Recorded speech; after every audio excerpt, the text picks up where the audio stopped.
Hi there, this is video 3 in the double pendulum. Now this has been coded into MATLAB. I've put a link down below. I never wrote this code, I went online and I retrieved it online. So there's a link down below and you can see where that comes from. Now I have actually got another bit of script that's written that doesn't move about like this here, but we can give us some useful information. So I'll go on and I'll show you that just in a second, but I just wanted to show you that this, what we're looking in front of us here, is just the same equations that we've derived over the last three videos, and it's just been put into MATLAB using the ODE 45, which is a differential equation solver. Okay, so that's it at the end. Now obviously this doesn't have any friction involved or wind resistance. Okay, so just go on and on and on. Okay, so I'll close that down and we'll have a look at the other bit of code, which if I can find it in here, I can run it from here. Right, so that's it, just running up at the moment. Okay, so I've actually got it there, that's it jumped up. So let me see if I can get it on this page here. What figure is it? Figure 1. Let's see if I've got a figure there.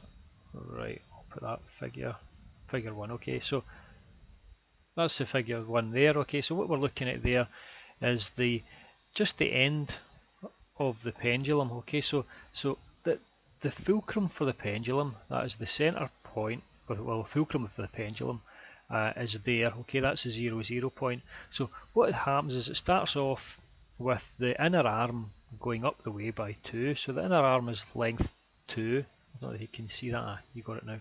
So that's the 0, 0 point there. As you can see, 0 there and 0 there.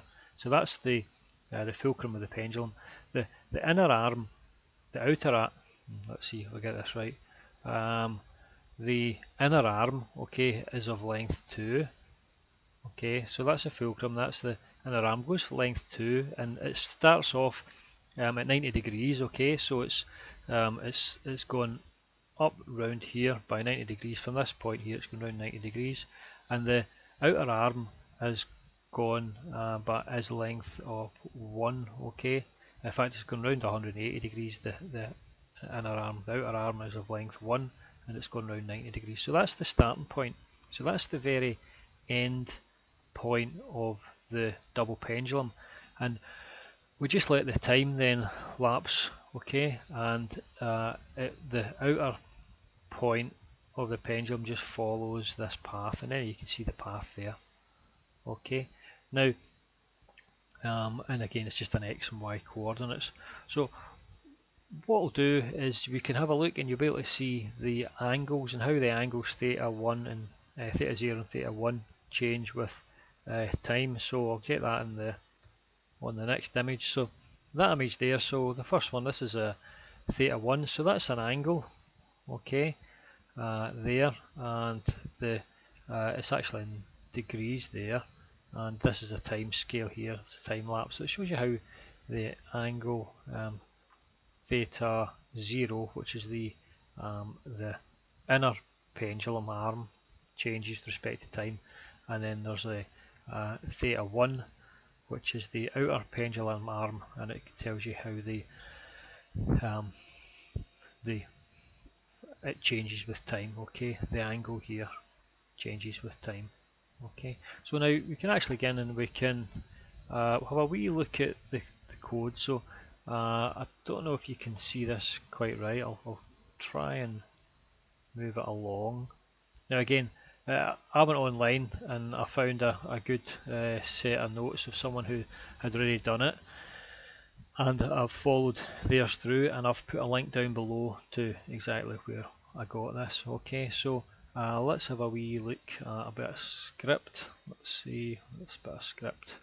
There we go. Okay, so there's a function, double pendulum, the output y prime and input t and y, and we set y prime is a little matrix of 4 by 1, and these are our constants. So we set the inner arm pendulum length, mass length 2, the outer arm pendulum mass 1, the inner pendulum arm length is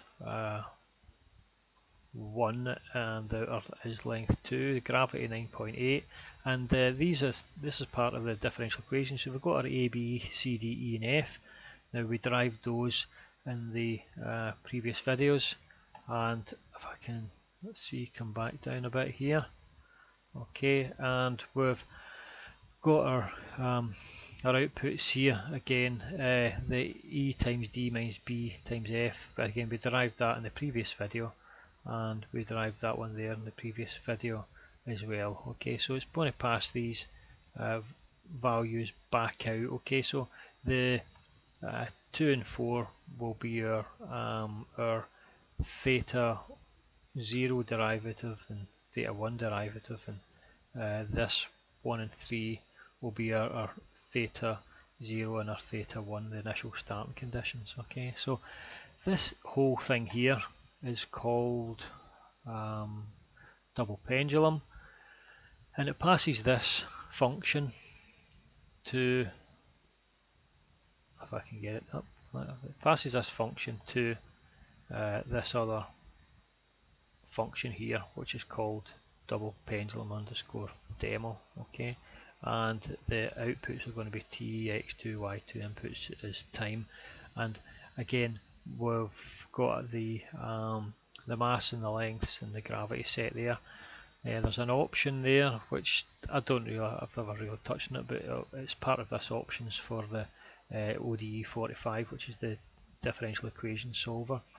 So the ODE 45 takes the double pendulum function and it goes from the limits from 0 to 10, so that's the timestamp. Okay, and these are the initial conditions. Okay, so the initial conditions, so it's going to be again it will be the theta 0, which this is in radians, so that will be 90 degrees.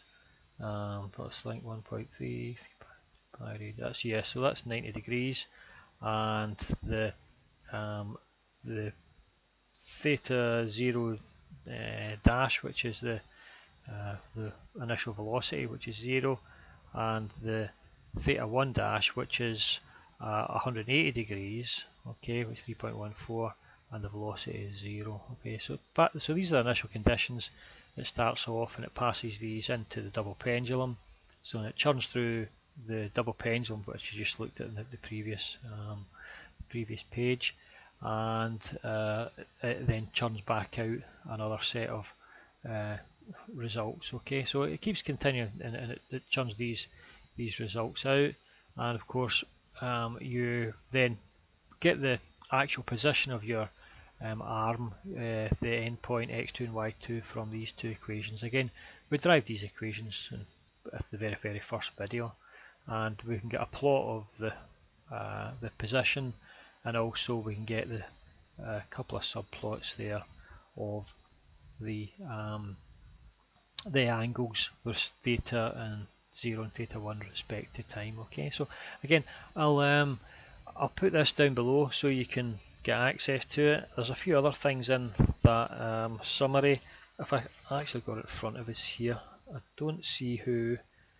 I'm trying to see who did this. It's just part of the derivation from the scienceworld.wolfram.com/physics doublependulum.html. So I'll put a link to that below so you can at least pick that up, and it's quite handy because I wasn't too sure exactly how to implement these in MATLAB.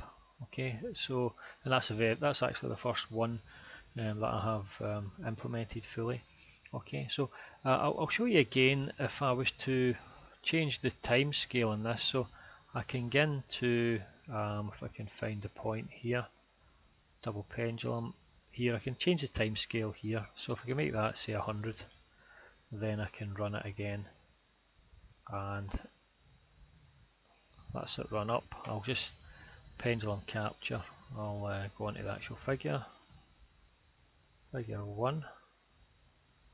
Let's see if I can see it'll come up. No, so figure 1, figure 1, that's it. Okay, so that's it captured there. Okay, it's a wee bit elongated, just to fit on the screen there, but you can see there that the pendulum, it starts up at that point there, which is up 2 and along 1. So the inner arm is length 2, the outer arm is length 1, and you can see that the outer arm, when it travels down, that distance from there to there is 2. Okay, so that's the outer arm really turning round, and we're in circles there. Okay, it can never ever get inside or above this point physically. Okay, so that gives you a wee indication. In fact, I can continue with that and just press return, and we'll look at the there you go, and now you can see the angles. Okay, so the angles theta 0 and theta 1. Okay, and you can see how the angle changes with respect to the time. Okay, and you can see the kind of chaotic behaviour of those angles.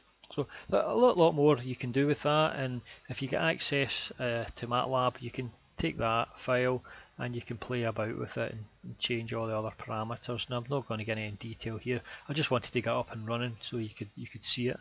So I think that's all for now, and quite perversely for me, I'm actually going to go and I did the double pendulum first, so I'm actually going to go and do the single pendulum next.